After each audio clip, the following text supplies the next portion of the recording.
The light comes slowly to the Normandy coast. It is just before sunrise. Low cloud hangs over the channel, heavy with salt and exhaust. The sea is crowded, more crowded than any British officer has ever seen it.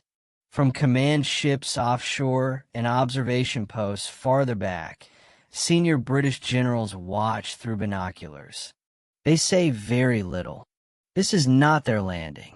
Dark shapes move toward the beaches in long, uneven lines. Landing craft rise and fall, steel ramps slick with seawater. Some officers count the seconds between waves. Others stare at their watches and then at the shoreline, already bristling with smoke.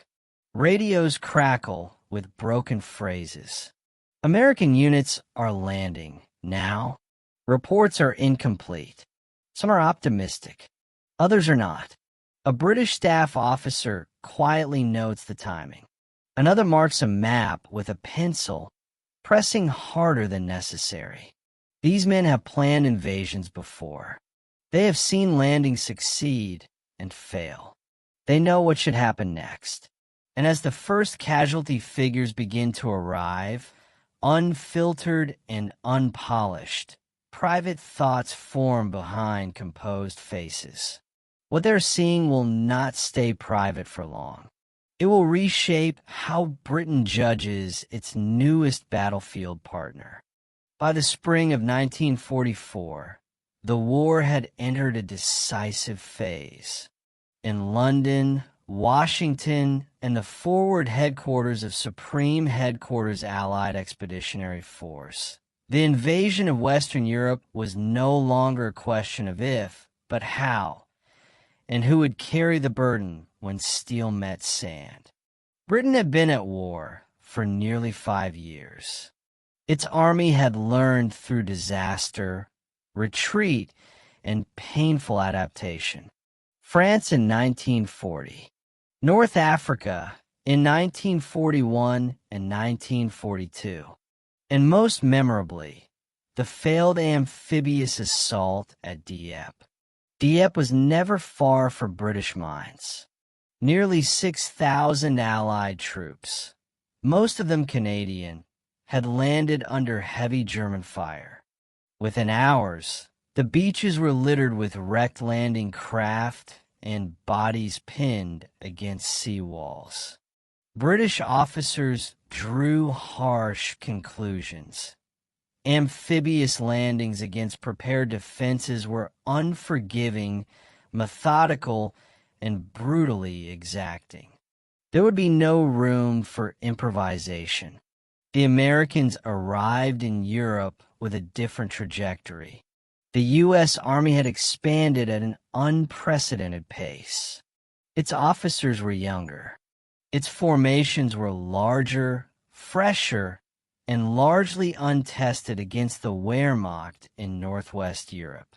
They had fought in North Africa, Sicily, and Italy, but nothing on the scale of what was now planned. This difference mattered. Inside British High Command, there was respect for American industrial power and manpower, but quiet skepticism about battlefield discipline under extreme pressure. The concern was not courage. It was control.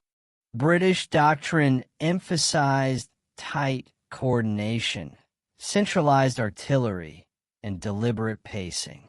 The American approach favored momentum, initiative, and aggressive movement, even at higher cost. On paper, both philosophies could work. On a defended beach, under machine gun fire, one mistake could cascade into catastrophe. At the center of these debates stood Bernard Montgomery. Montgomery was not subtle. As commander of the land forces for the invasion, he pushed relentlessly for overwhelming strength on the beaches. More men, more tanks, more firepower. He insisted that the landings must not merely survive, but dominate from the first hours.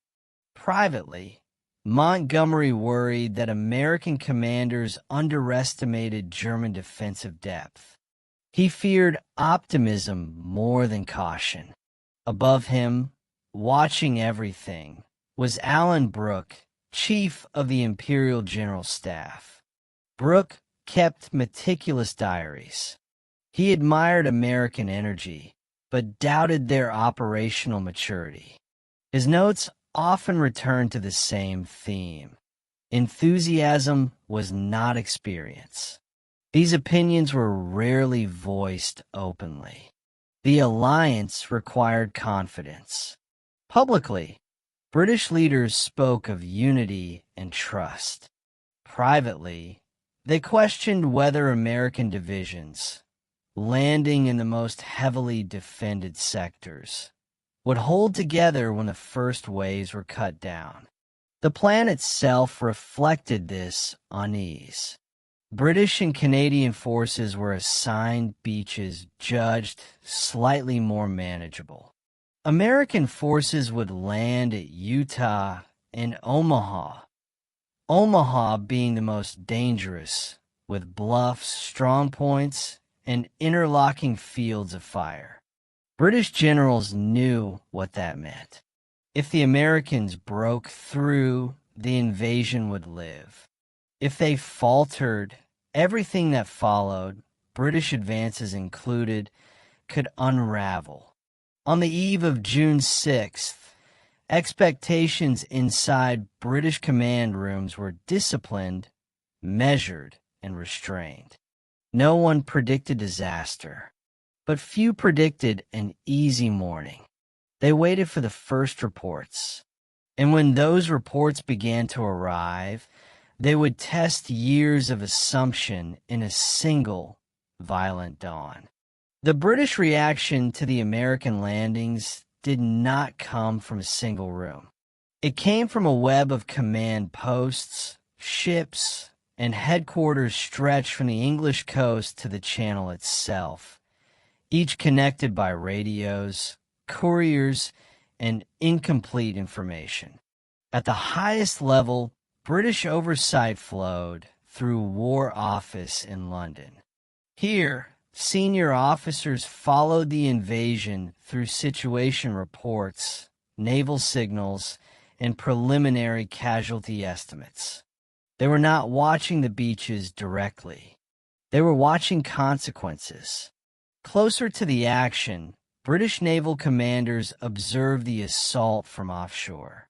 Among them was Andrew Cunningham, First Sea Lord, whose career had been shaped by control of sea lanes and amphibious coordination. For Cunningham, the landings were not merely a ground operation. They were a test of timing, sequencing, and control under chaos. Every landing craft that missed its slot, every delay in unloading armor, every jammed beach exit, these were not abstract problems. They were indicators of whether the invasion machinery itself would hold. Within Normandy's operational orbit, British officers were embedded inside Allied command structures. Liaison teams monitored American sector reports in near real time. They listened to American radio traffic. They read hastily typed summaries passed across desks already cluttered with maps and coffee cups. They noticed patterns. At Omaha Beach, early messages were fragmented and alarming. Units pinned down, armor lost in the surf, commanders struggling to locate subordinate companies. British officers did not panic, but they paid attention. They compared these reports to their own expectations. They measured them against Dieppe, against Salerno, against every landing they had studied and survived. Some British observers had personal stakes. Many had trained American units in Britain in 1942 and 1943. They had watched them drill. They had noted strengths, confidence, adaptability, physical endurance. They had also noted weaknesses, looser formations, heavier reliance on individual initiative. Now, those observations were being tested under fire. Inside temporary command tents and steel-walled ship compartments, British generals asked quiet questions. Were American officers maintaining cohesion? Were units regrouping after losses? Were junior leaders stepping up or freezing? The answers did not come cleanly. Reports arrived late. Some contradicted others. Optimistic signals were followed by grim corrections. Maps were erased and redrawn. British command culture encouraged restraint. Judgment would wait until facts stabilized. But first impressions still formed. They formed when casualty numbers appeared earlier than expected. They formed when armored support failed to arrive on schedule. They formed when radio silence stretched longer than planned. These reactions were not recorded in public communiques. They were scribbled in margins, spoken quietly between officers, filed away in memory and diary. And as the morning wore on, and the scale of the American struggle at Omaha became undeniable, those private assessments began to harden. Not into condemnation, but into something more complex. A reassessment that would unfold through multiple lenses: human, tactical, cultural, and professional. Each revealing a different truth about what the British generals believed they were witnessing. That layered judgment is where the story now turns. The first British reactions were not tactical. They were human. As casualty reports from Omaha Beach accumulated, British officers did not speak in abstractions. They spoke in numbers. Men missing, units reduced, companies no longer responding. Behind those numbers were images they knew too well. Many of these generals had lived through 1940. They had watched battalions collapse under pressure. They had seen how panic spread faster than gunfire if leadership fractured. So when British observers heard that American infantry were pinned on open sand, unable to advance or withdraw, the concern was immediate and personal. Not fear of failure, but fear of repetition. Some privately questioned whether American troops, facing their first truly catastrophic firestorm in Northwest Europe, would endure what British formations had learned the hard way. It was not cruelty, it was empathy sharpened by memory. The second angle was professional. British officers judged performance the way craftsmen judge tools, by reliability under stress. They listened closely to reports about American junior leadership. Platoon leaders killed early. Company commanders wounded. Sergeants suddenly in charge. What mattered was not that losses occurred. Losses were expected. What mattered was whether the system adapted. Here, British opinions began to divide. Some reports suggested confusion. Landing waves intermingled. Units unsure of objectives. British staff officers marked these down carefully. But other reports told a different story. Small American groups were forming on their own initiative.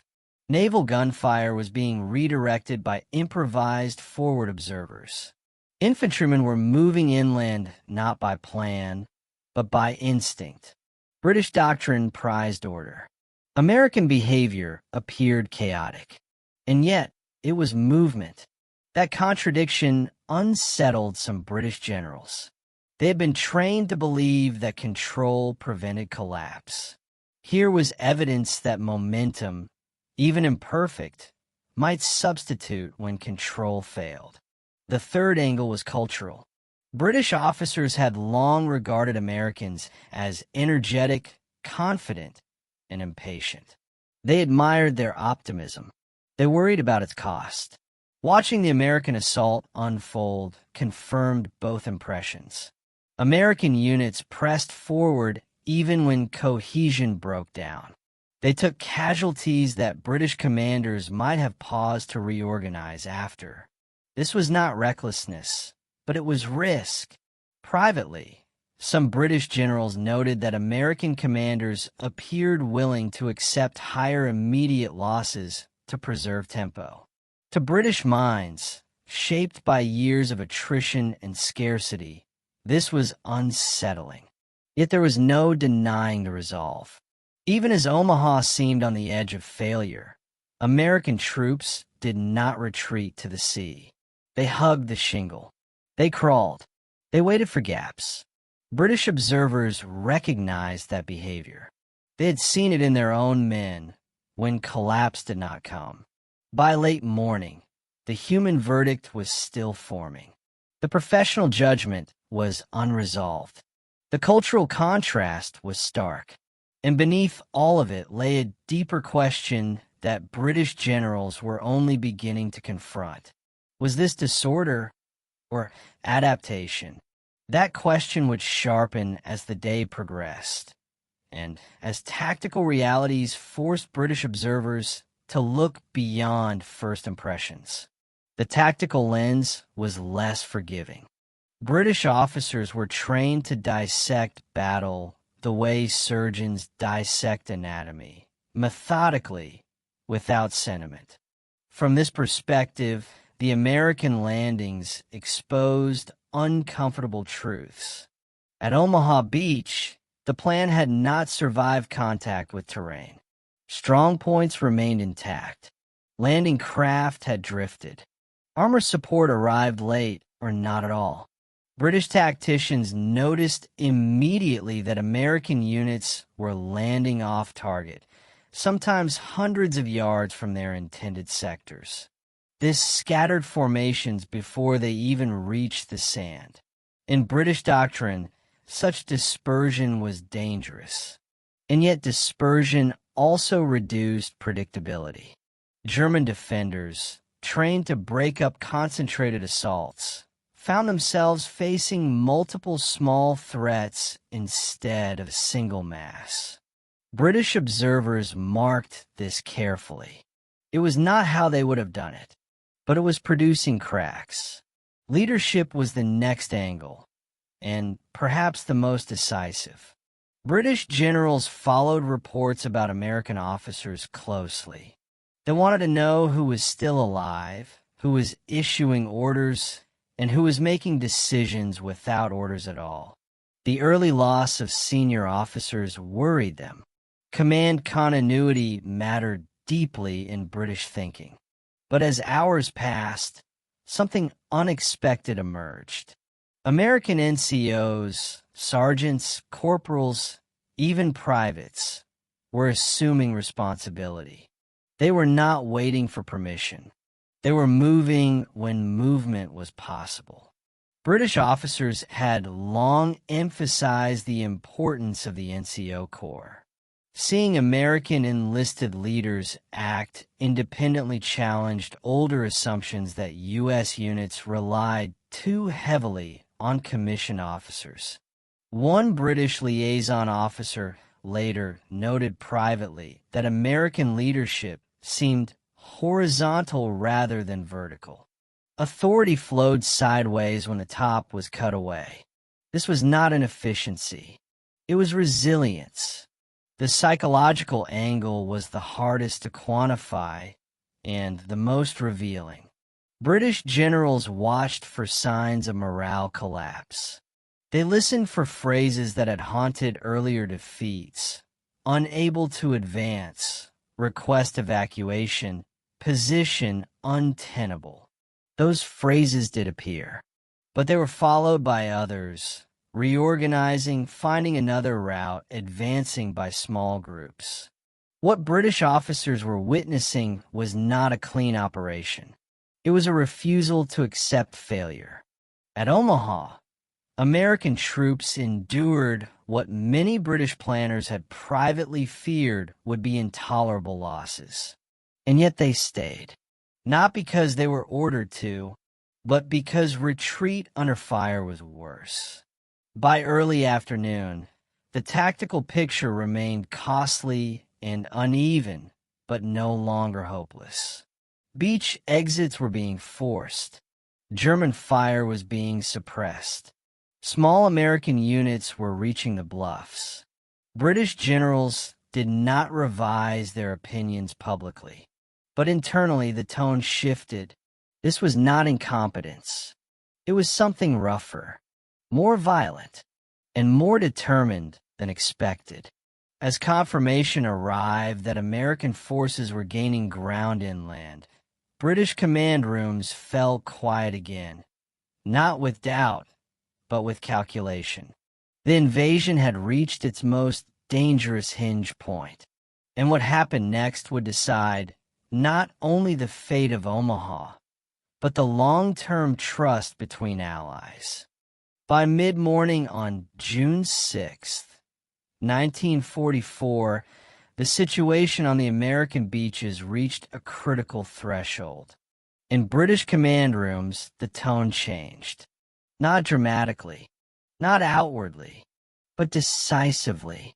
At approximately 0830 hours, reports from Omaha Beach described conditions that no planner had wanted to read. Large sections of the first assault waves were immobilized. Casualties were mounting faster than replacements could land. Beach obstacles were still uncleared. German strongpoints continued to fire with alarming consistency.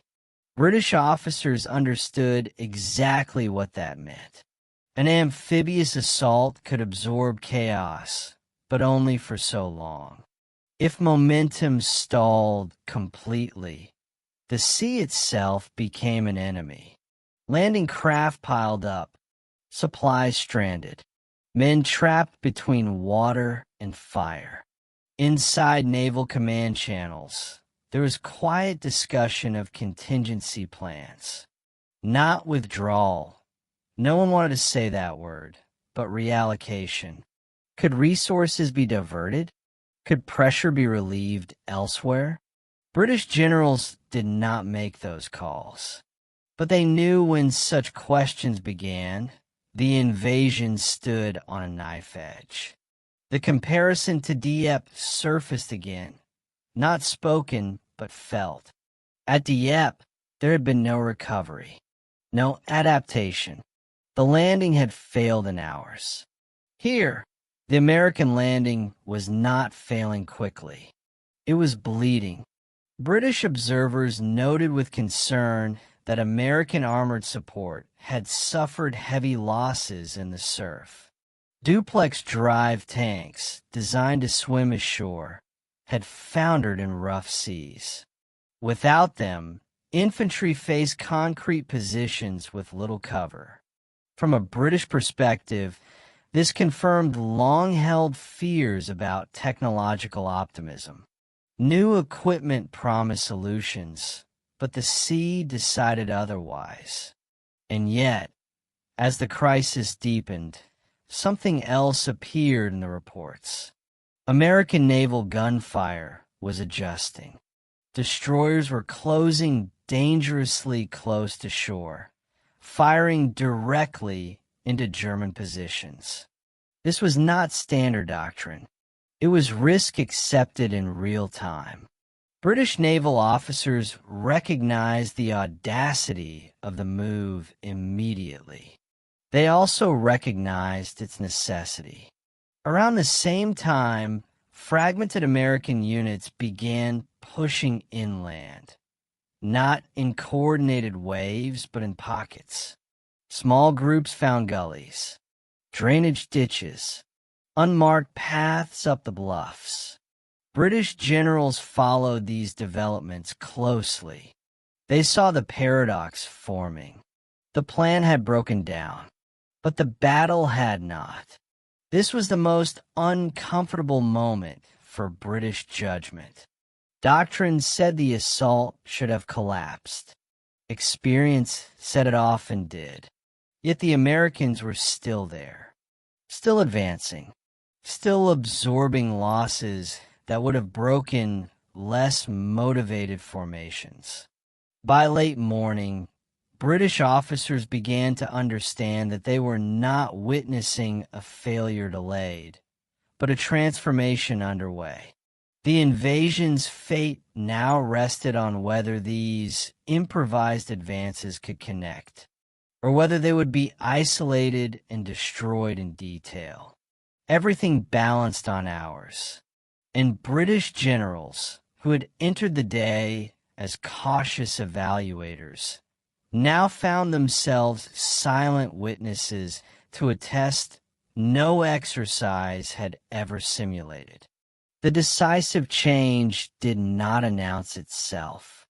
There was no single message, no dramatic signal. Instead, British command rooms noticed something subtler. The language of the reports began to change.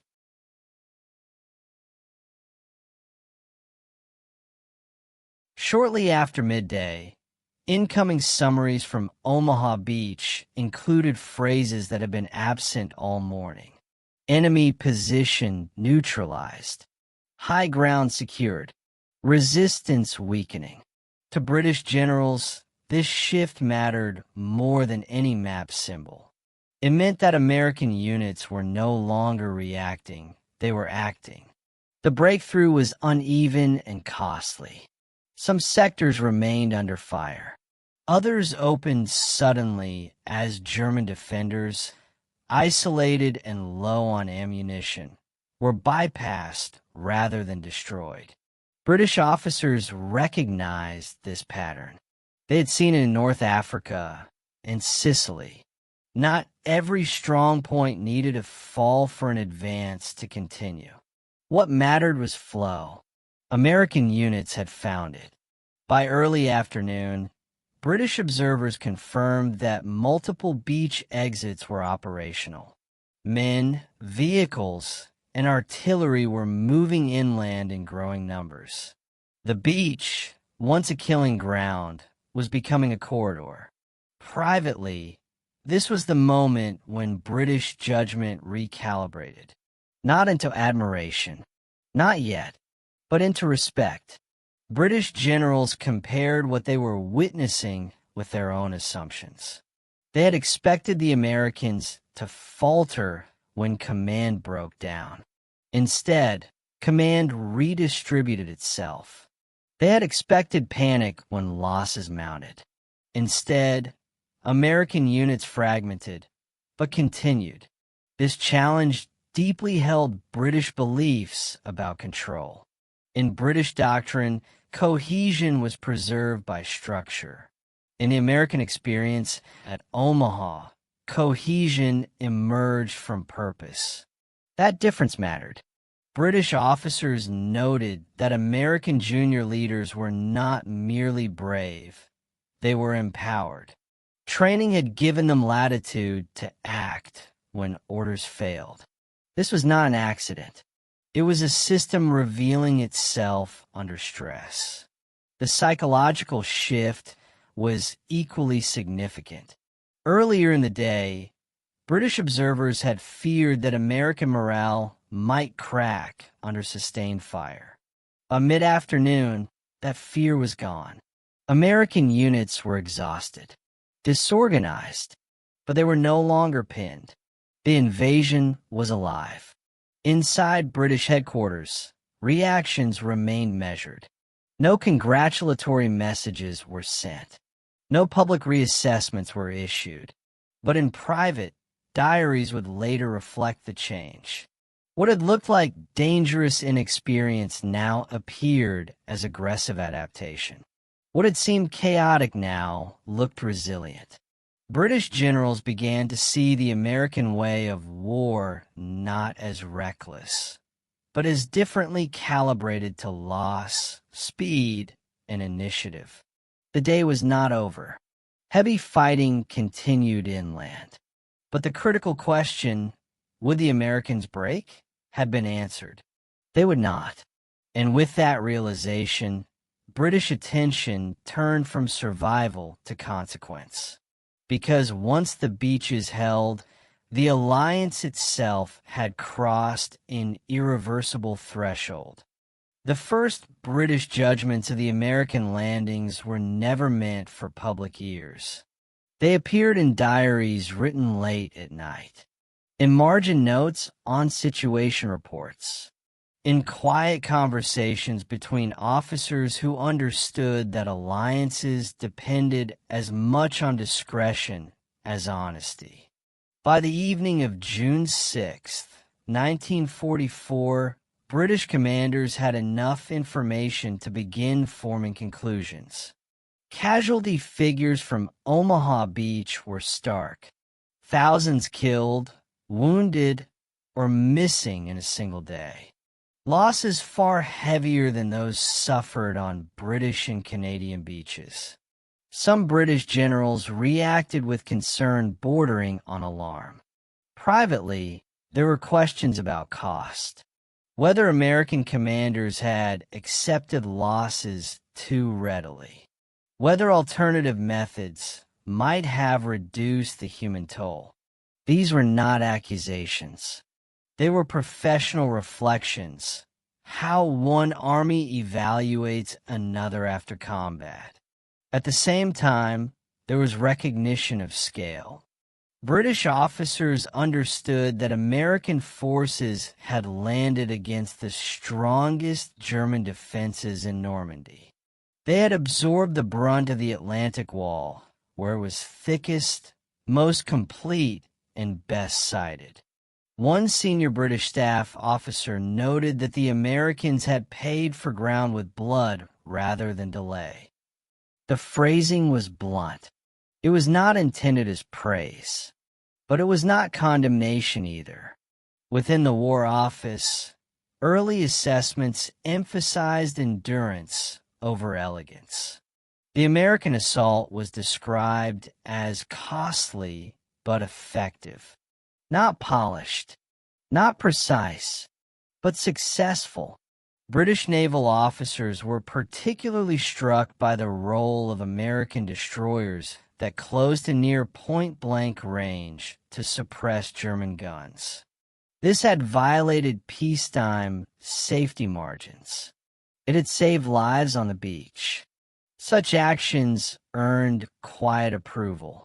In contrast, British ground commanders continued to debate American command methods. The decentralization that had saved the assault also made reporting chaotic. British officers accustomed to clearer chains of command found this frustrating. And yet, results mattered. By nightfall, American forces were firmly ashore. Supply lines were functioning. German counterattacks had been contained. The invasion had survived its most dangerous day. British generals did not celebrate. They recorded.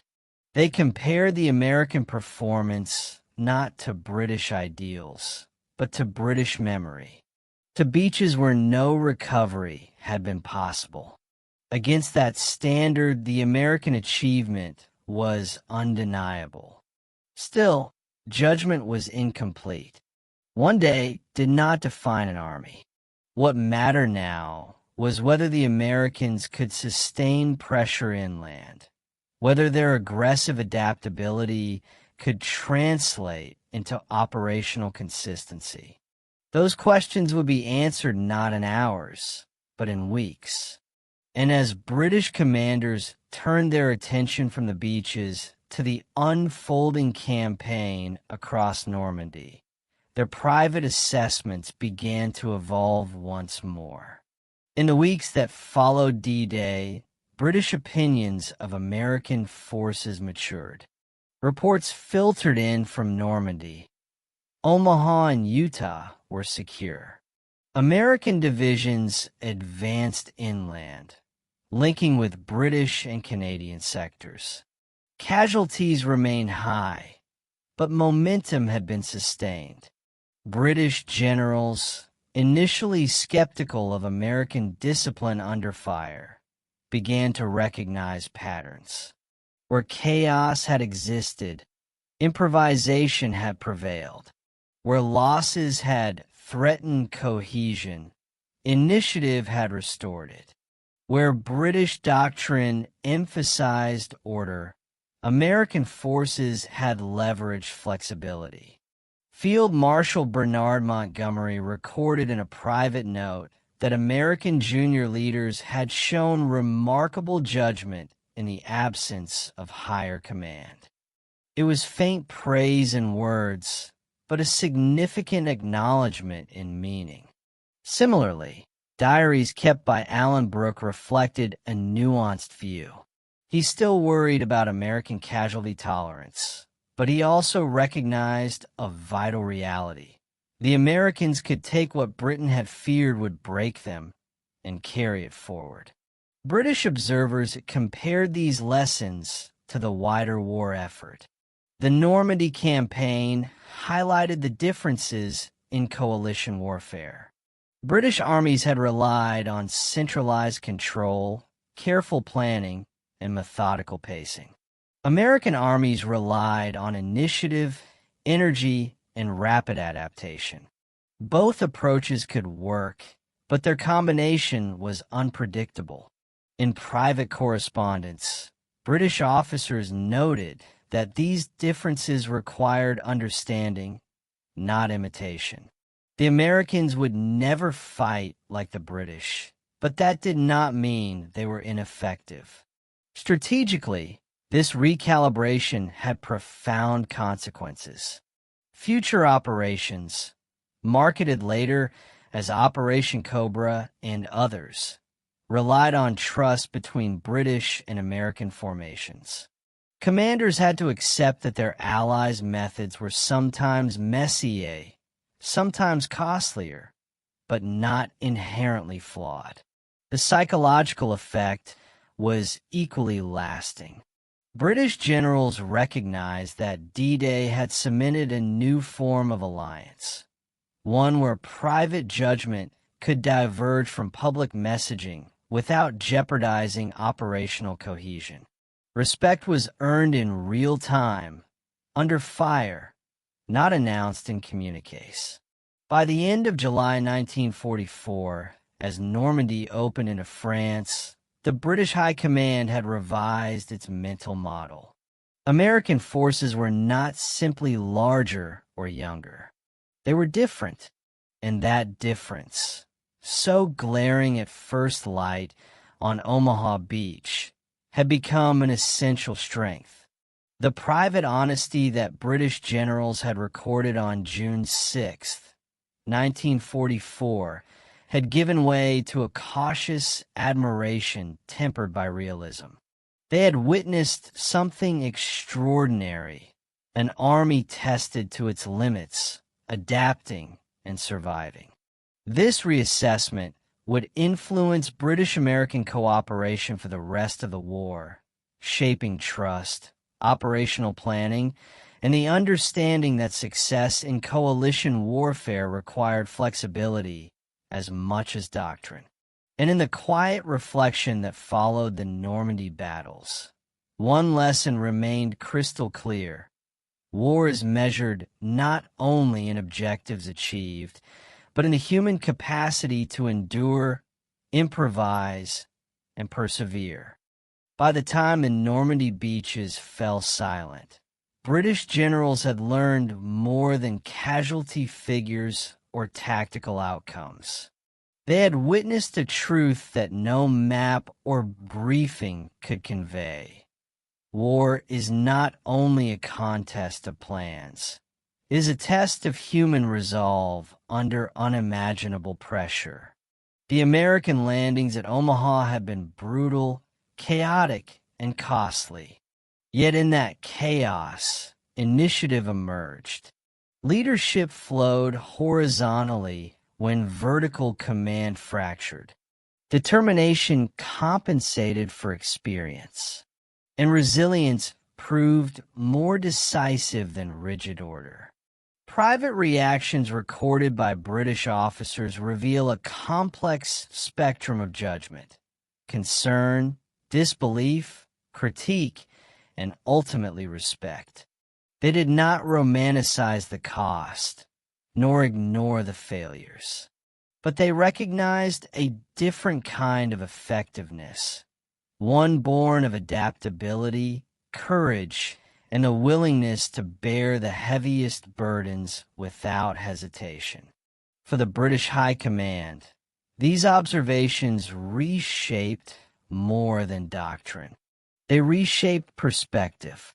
They understood that victory in coalition warfare required accepting methods that differed from one's own, sometimes uncomfortable, sometimes costly, but capable of producing results when applied with discipline and purpose. The morning of June 6, 1944, had begun with uncertainty and fear. It ended with survival and progress. For British generals, the day became a quiet lesson in humility, partnership, and the unexpected strength of their allies. History records D-Day as a triumph of planning, courage, and coordination. Yet the private honesty of those who observed it, candid, unvarnished, human, remains one of its most compelling legacies. It reminds us that war is measured not only in victories, but in the recognition of perseverance, adaptation, and the raw realities that define those who fight and those who watch. And in that recognition, the alliance forged in fire endured, forever reshaping how Britain understood the American way of war.